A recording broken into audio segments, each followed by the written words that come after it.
Students अस्सलाम वालेकुम वरहमतुल्लाहि वबरकातुहू। बेटा लास्ट वीडियो में जो हमने डिस्कस किया था कि बहुत सारे केमिकल इक्वेशंस को हम कैसे बैलेंस करेंगे।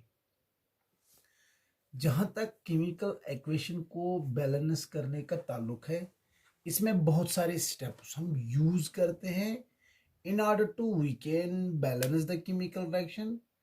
अब बेटा लास्ट वीडियो में हमने कुछ स्टेप्स तो डिस्कस किए हैं, बट अब बेटा आज हम उन स्टेप्स को जो फर्दर बाकी स्टेप्स हैं उनको भी बेटा हम डिस्कस करेंगे। यहाँ पे मैंने बेटा ऑलरेडी कुछ स्टेप्स लिखे हैं कि हम एक केमिकल इक्वेशन जो होती है, कोई भी केमिकल रिएक्शन, अगर हम बेटा यहाँ पे एक सिंपल केमिकल रिएक्शन ले लेंगे, दैट इज मैग्नीशियम को जब हम बर्न करते हैं in presence of oxygen, we will get magnesium oxide.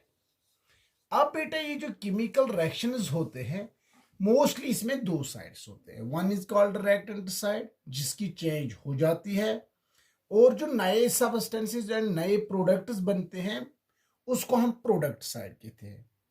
अब हमारे पास यही केमिकल रिएक्शंस दो किस्म के होते हैं। If the number of atoms and molecules are equal on both sides, that is reactant side as well as product side, then we can call that reaction as a balanced chemical equation or balanced chemical reaction. If the number of atoms are not equal on both sides, then we can call it as an unbalanced chemical equation. But if there is any chemical equation which is unbalanced, we have to balance it. Why we have to balance it? In order to prove the law, that is the law of conservation of mass. अब बेटा आपके syllabus से ये बाहर एक topic है, क्योंकि बहुत सारे स्टूडेंट्स ने ये बोला कि हम केमिकल रिएक्शंस या केमिकल इक्वेशन को कैसे बैलेंस करेंगे। तो यहाँ पे बेटा मैंने कुछ स्टेप्स लिखे हैं। जब भी बेटा कभी कभार आपके जब एग्जामिनर आता है, वो बेटा हमारे पास केमिकल रिएक्शन वहां पे लिखता है, तो इसको बैलेंस करना पड़ता है। या तो बेटा वो वर्ड इक्वेशन होगी, पहले हमें बेटा वर्ड इक्वेशन को, वर्ड केमिकल इक्वेशन को हमें बेटा एक स्केलेटल केमिकल इक्वेशन में पहले उसको राइट डाउन करनी है, ये इक्वेशन बनानी है। फॉर एग्जांपल यहां पे बेटा ऐसी भी यहां पे लिखा हुआ होगा magnesium oxygen, then it gives magnesium oxide. हमें पहले केमिकल रिएक्शन को राइट डाउन करना है इन इक्वेशन फॉर्म। तो बेटा यहाँ पे मैं इसको स्टेप वाइज के जरिए आपको मैं बताऊंगा कौन सा स्टेप कैसे आप यूटिलाइज करोगे in order to we can balance the chemical reaction. जहां तक बेटा पहले स्टेप का ताल्लुक है, to write the word equation, यहाँ पे मैंने एक वर्ड इक्वेशन लिखी है, ये वर्ड इक्वेशन है। अब इसको स्केलेटल फॉर्म में हमने लिखा, दैट इज आयरन है, इसको हम ऐसे भी लिख सकते हैं आयरन, बट पहले हमें इसको सिंबल्स में कन्वर्ट करना है। तो हमारे पास एक इक्वेशन बन गई। अगर ऑलरेडी वहां पे दी हुई होगी केमिकल इक्वेशन, तो आपको बेटा वर्ड इक्वेशन को फिर इक्वेशन में कन्वर्ट नहीं करना पड़ेगा। अगर डायरेक्टली वर्ड इक्वेशन ही होगी, डायरेक्टली इक्वेशन वहां पे दी गई होगी, रिएक्शन दी गई होगी, तो आप बेटा बाकी स्टेप्स को हम यूटिलाइज करके हम इसको बैलेंस कर सकते हैं।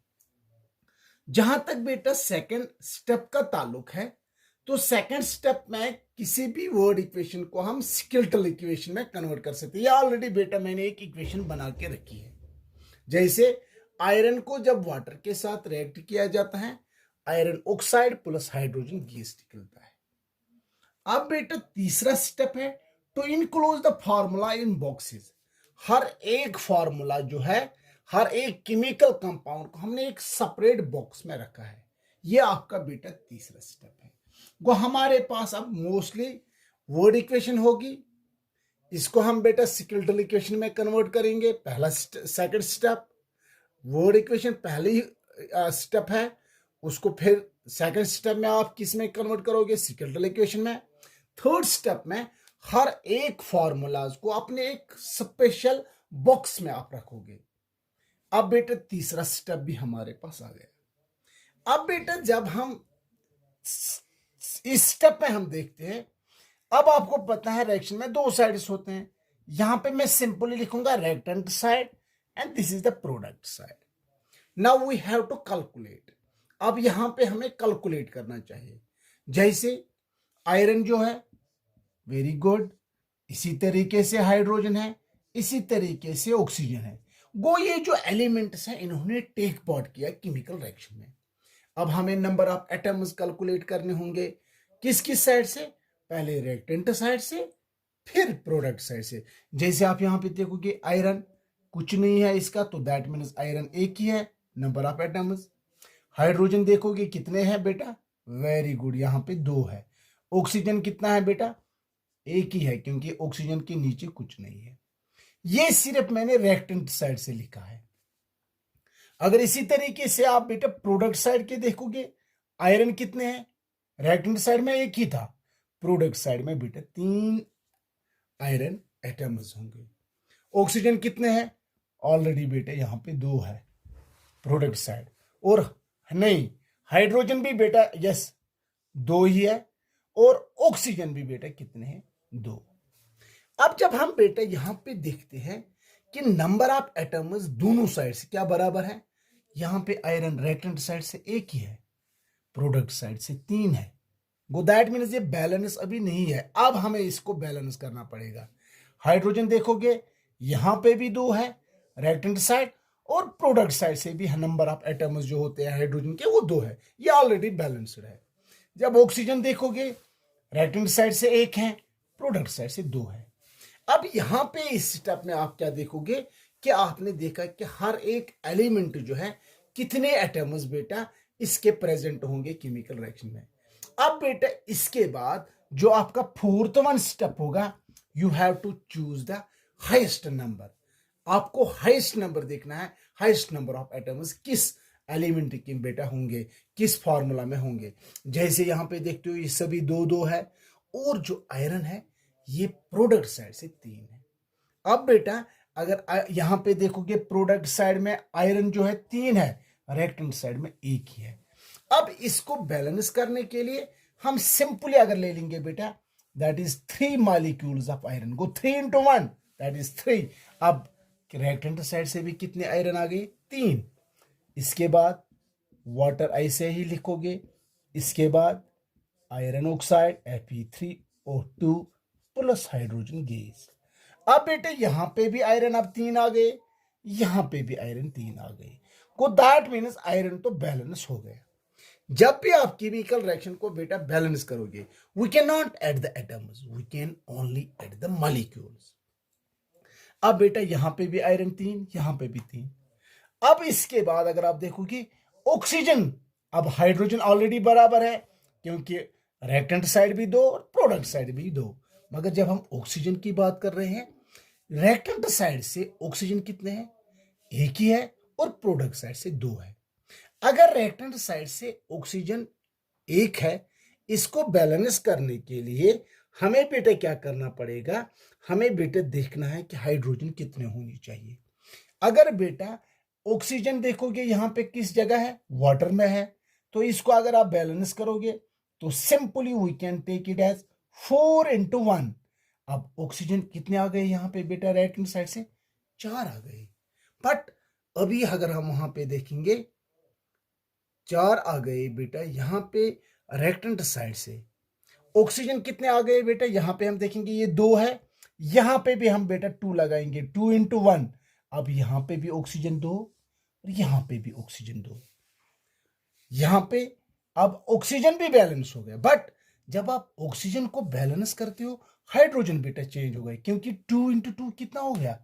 अब रिएक्टेंट साइड से हाइड्रोजन 4 आ गए. अब प्रोडक्ट साइड से अगर आप देखोगे यहां पे भी आप बेटा 2 लगाओगे, दैट इज 2 into 2 कितना हो गया? 4. वो इसका मतलब यहां पे आपने ये देखा है कि केमिकल रिएक्शन यहां पे इस तरीके से हमें बैलेंस यहां पे हो गई. दैट मीन्स आयरन यहां पे भी 3, यहां पे भी 3. अब यहां पे देखोगे 2 into 1 हो गई 2 ऑक्सीजन, यहां पे भी ऑलरेडी 2 ऑक्सीजन. हाइड्रोजन यहां पे 2 into 2 4, यहां पे भी मैंने लगाया 2, दैट इज 2 into 2 हो गया 4. वो इस तरीके से जितने आयरन मॉलिक्यूल्स यहां पे हैं उतने ही यहां पे भी आ गए, जितने हाइड्रोजन यहां पे हैं इतने ही यहाँ पे आ गए ऑक्सीजन। इस तरीके से जो हमारी केमिकल रिएक्शन है ये बैलेंस्ड हो गई। गो सिंपली अब बेटा सिर्फ हम मॉलिक्यूल्स ही ऐड कर सकते हैं, एटम्स को हम ऐड नहीं कर पाते हैं। तो यहाँ पे आपने देखा कि इस केमिकल रिएक्शन को हमने बैलेंस किया।